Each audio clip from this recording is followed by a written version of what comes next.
those Wizards, man. They pulled a rabbit out of a hat with that win. In other news, we have a merger going on, a big merger between Mercy Hospital and Baltimore Hospital. They merged together to improve the quality of care. They were extremely successful alone, but it seems as if the merger is going to help the both of them. One of the reasons the merger was successful was because of the consideration the managers took for the psychological well-being of their employees.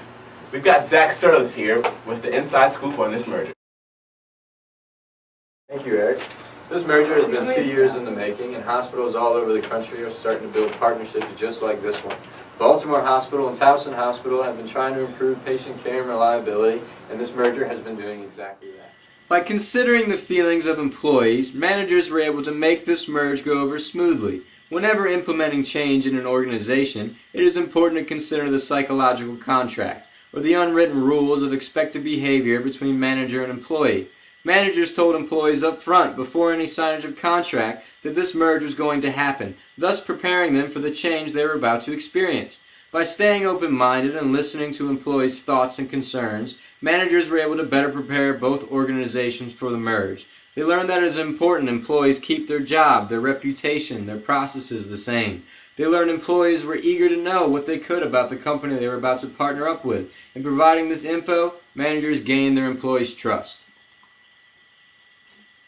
As a nurse at Towson Hospital, I was pretty nervous about being told that there was a merge taking place at first. But then my management team told me that I was still going to keep my job and it was still going to be in a relatively close location, so it gave me a little bit of comfort and support.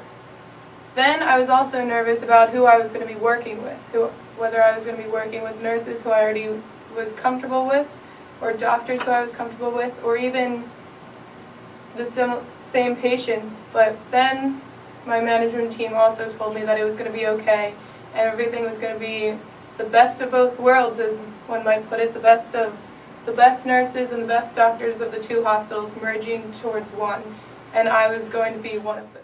Managers specifically were trying to meet their employees' needs during this merge. By supplying top facilities, cutting-edge technology, as well as personal spaces to work, managers are meeting the most basic needs of employees. One manager told me he took Maslow's hierarchy of needs into consideration while prepping his team. He said, by keeping employee status and reputation, we kept their esteem high. By supplying everything else, they will reach self-actualization. Overall, the hospital should be much more efficient and effective.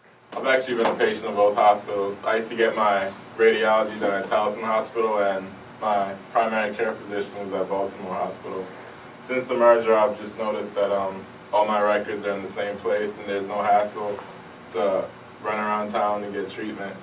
I've also noticed that the staff in the new hospital seem to work more efficiently.